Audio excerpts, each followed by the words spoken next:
आज हम पढ़ने जा रहे हैं जीरोथ लॉ ऑफ थर्मोडायनेमिक्स, साथ ही साथ first law of thermodynamic and mathematical statement of first law of thermodynamic. तो ध्यान दिया जाए, सबसे पहले जीरोथ लॉ ऑफ थर्मोडायनेमिक्स क्या है।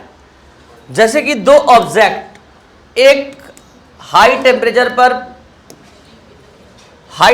वाला है और एक लो टेम्परेचर वाला है। जैसे कि ये ऑब्जेक्ट हाई टेम्परेचर पर है यानी कि हॉट बॉडी है और ये एक कोल्ड बॉडी है। तो जरा ध्यान दिया जाए, ये दो डिफरेंट टेम्परेचर पर प्रेजेंट इस ऑब्जेक्ट को अगर एक दूसरे के कांटेक्ट में हम लाते हैं तो हीट का ट्रांसफर हाई टेम्परेचर से लो टेम्परेचर वाले ऑब्जेक्ट की ओर तब तक होता है जब तक कि दोनों का टेम्परेचर सेम ना हो जाए, यानी एक दूसरे से थर्मल इक्विलिब्रियम स्टैब्लिश ना कर ले, एक थर्मल इक्विलिब्रियम में न हो जाए। तो इसे ही जीरोथ लॉ ऑफ थर्मोडायनेमिक कहते हैं आपके अपने लैंग्वेज में। अब जरा सा इसी को और सरलता से आपको समझाने के लिए एक एग्जाम्पल हम ले रहे हैं, और ये एग्जाम्पल है कि दो पानी का टंकी है, ठीक है। एक टंकी ए है और एक टंकी बी है, और इस दोनों को एक पाइप से कनेक्ट कर दिया गया है और इसमें वाटर लेवल यहां तक है।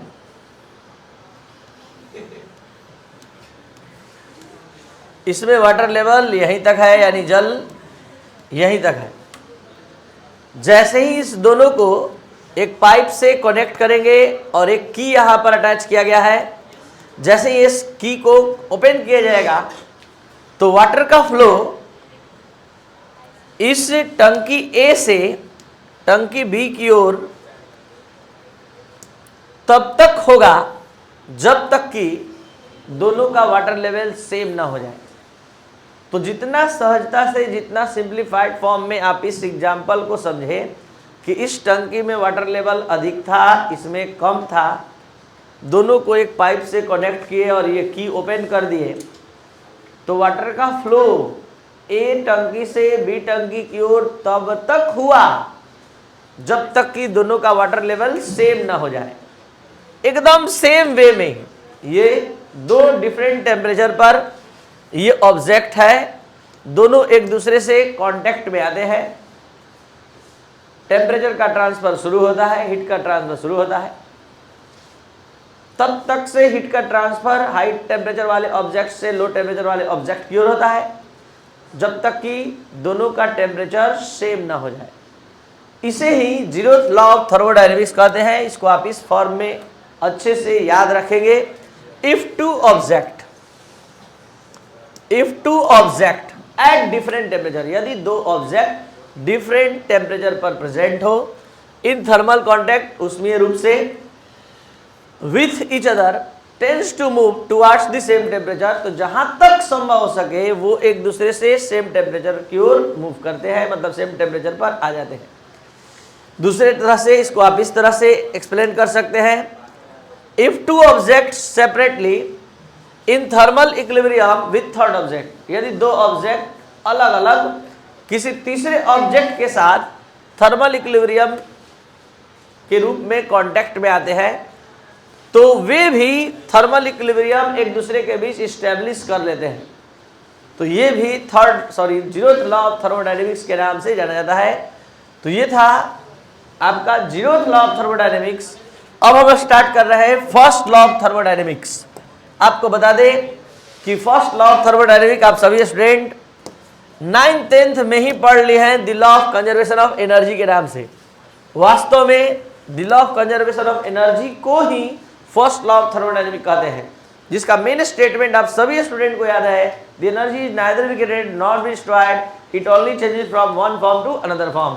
यानी ऊर्जा का, यानी एनर्जी का न ही निर्माण कर सकता है और न ही विनाश, इसको केवल एक रूप से दूसरे रूप में परिवर्तित किया जा सकता है। आपको बता दें कि फर्स्ट लॉ ऑफ थर्मोडायनेमिक्स को अलग अलग कंट्री में अलग अलग साइंटिस्टों के द्वारा अलग अलग रूप में प्रस्तुत किया गया, लेकिन सबका स्टेटमेंट, सबका निष्कर्ष, रिजल्ट एक ही है।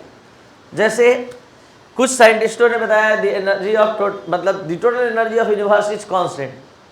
कुछ साइंटिस्टों ने बताया the energy of isolated system is constant. किसी आइसोलेटेड सिस्टम का एनर्जी कांस्टेंट होता है। कुछ साइंटिस्टों ने बताया कि सिस्टम और सराउंडिंग के एनर्जी का सम कांस्टेंट होता है।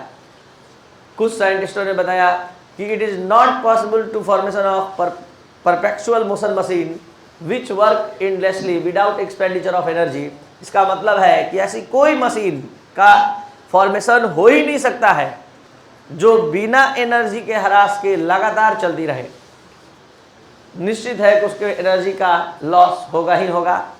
तो इस बात को यहाँ पर समझाया गया है। According to this law the energy is neither created nor destroyed, it only changes from one form to another form.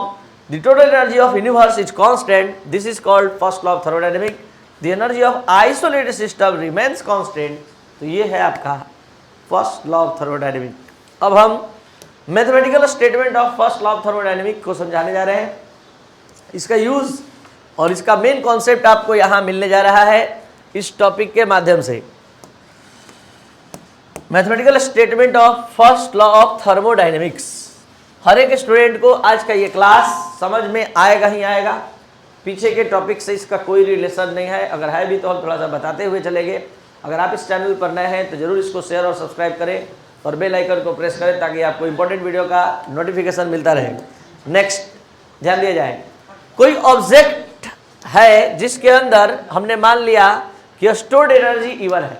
और आप क्या पढ़ रहे हैं एक बार फिर से, mathematical statement of first law of thermodynamic. First law of thermodynamic का मैथमेटिकल फॉर्म यानी वेरिफिकेशन आप एक तरह से करने जा रहे हैं फर्स्ट लॉ ऑफ थर्मोडायनेमिक का। एक ऑब्जेक्ट है जिसके अंदर स्टोर्ड एनर्जी इनिशियल स्टेज में स्टोर्ड एनर्जी क्या है, इवन है।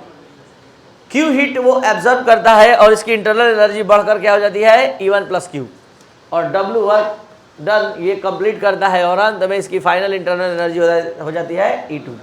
तो आप सभी स्टूडेंट अगर फर्स्ट लॉ ऑफ थर्मोडायनेमिक को फॉलो करते हैं तो आपके माइंड में ये बात चलेगा कि जो फाइनल इंटरनल एनर्जी होगी वो सभी के सम के क्या होगी, इक्वल होगी। अगर नहीं होगी तो the law of thermodynamics first law of thermodynamic wrong हो जाएगा।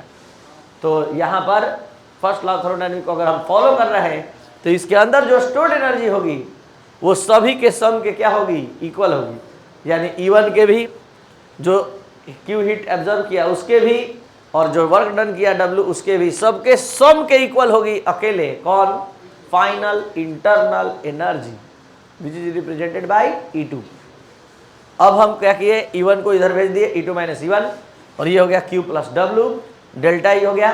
वर्क डन ड्यूरिंग एक्सपेंशन, हमने पिछले क्लास में work done during expansion, work done during contraction समझाया था कि जब कोई सिस्टम अपने से काम करता है तो एनर्जी लॉस करता है, तो वर्क डन का मान निगेटिव होता है, W equal minus P delta V। इसका मान उठाए और यहाँ रख दिए, ठीक है, यहाँ पर रख दिए। तो यहाँ पर हमने रखा, अब इसको इधर ले गए तो Q बराबर, देखिए Q बराबर क्या आ रहा है, तो Q बराबर आ रहा है delta E plus P delta V। जो क्या समझाना चाहता है आपको ध्यान दीजिए, समझा रहा है कि अगर किसी भी सिस्टम को एनर्जी दीजिएगा, हीट दीजिएगा, या सिस्टम किसी सोर्स से एनर्जी गेन करेगा तो उसको वो दो जगह खर्च करेगा। पहला इंटरनल एनर्जी को चेंज करने में और दूसरा वर्क डन में। तो यहाँ पर हम किस चीज़ का स्टडी कर रहे हैं, हीट का, कि कोई भी सिस्टम अगर हीट को एब्जॉर्ब करता है तो वो उसको दो जगह यूटिलाइज करेगा। पहला इंटरनल एनर्जी को चेंज करने में और दूसरा वर्क डन में। अब हम इस हीट का आज से हाई लेवल में स्टडी प्रारंभ कर रहे हैं। आज तक केवल हीट सुनते थे। इस हीट का दो फॉर्म है, एक कांस्टेंट प्रेशर पर अगर आप हीट का स्टडी करते हैं तो वो इंथैल्पी हो जाता है, और कांस्टेंट वॉल्यूम पर हीट का स्टडी करते हैं तो वो इंटरनल एनर्जी हो जाता है, जो आज के क्लास में ये कॉन्सेप्ट दे देगा। तो यहाँ पर देखिए, सबसे पहले हम कांस्टेंट वॉल्यूम पर स्टडी करते हैं तो V1 इक्वल V2 इक्वल क्या हो जाएगा, V, क्योंकि वॉल्यूम क्या है, कांस्टेंट। तो यहाँ पर डेल्टा V का वैल्यू क्या हो जाएगा, 0। तो अगर इस फॉर्मूले में यहाँ पर QV का मतलब आपको इशारा करना है कि हीट का स्टडी हो रहा है लेकिन कांस्टेंट वॉल्यूम पर। और कांस्टेंट वॉल्यूम पर तो V1 V2 क्या हो गया, सेम हो गया। तो डेल्टा V का वैल्यू क्या हो जाएगा, 0। तो यहाँ जैसे ही 0 लिखिएगा तो ये अपने आप को मतलब यहाँ प्रूफ कर रहा है कि अगर कोई सिस्टम कांस्टेंट वॉल्यूम पर हीट एब्जॉर्ब करेगा तो उसका पूरा यूटिलाइजेशन, पूरा यूज केवल एक जगह होगा। किसको, किस चीज में, इंटरनल एनर्जी को चेंज करने में। और सच्चाई ये है कि चेंज इन इंटरनल एनर्जी, जो हीट होता है, अगर कांस्टेंट वॉल्यूम पर आप स्टडी करते हैं तो वही चेंज इन इंटरनल एनर्जी के क्या होता है, इक्वल होता है। तो कांस्टेंट वॉल्यूम पर स्टडी करिएगा तो ये चेंज इन इंटरनल एनर्जी के केवल इक्वल होगा। लेकिन कांस्टेंट प्रेशर पर स्टडी करिएगा तो देख लीजिए, कांस्टेंट प्रेशर पर स्टडी करिएगा तो P1 equal P2 equal P, अब P नहीं हटेगा, यानी QP equal delta E plus P delta V। तो यहाँ पर हम ये समझाना चाह रहे हैं कि इस Q का दो फॉर्म है, एक है QV और एक है QP। QV पूरा डेल्टा E के इक्वल होता है और QP जो है delta E plus P delta V। वास्तव में आगे चल के यही इंथैल्पी बनने वाला है और ये तो बन ही गया, सामने दिख रहा है डेल्टा E। तो हीट का दो फॉर्म है, एक कांस्टेंट वॉल्यूम पर स्टडी किया जाए तो वो चेंज इंटरनल एनर्जी के इक्वल होगा, और कांस्टेंट प्रेशर पर स्टडी किया जाए तो इंथैल्पी के इक्वल होगा। QP इक्वल कोई पूछ दे तो क्या होगा, डेल्टा H। क्लियर? तो आप जो पढ़े एक बार फिर से रिफ्रेश कर लीजिए।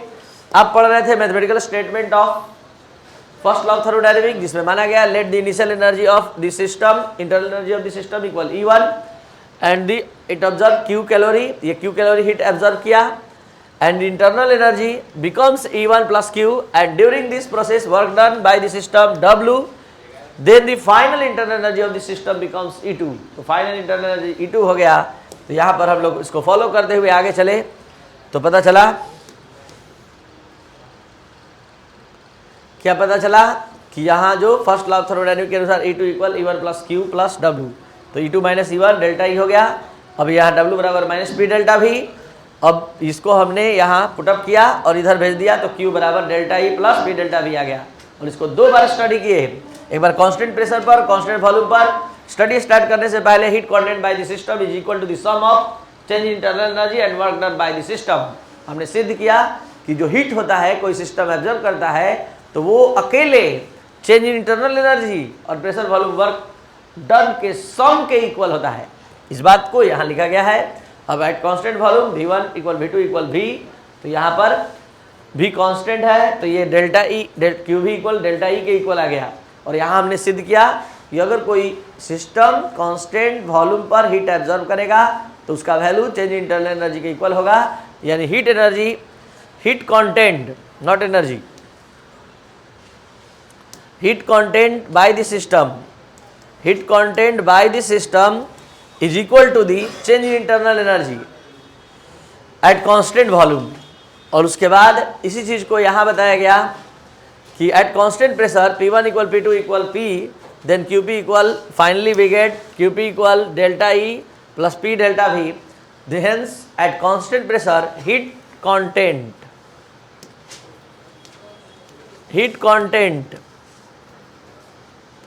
by the system is equal to the sum of the change in internal energy and work done by the system।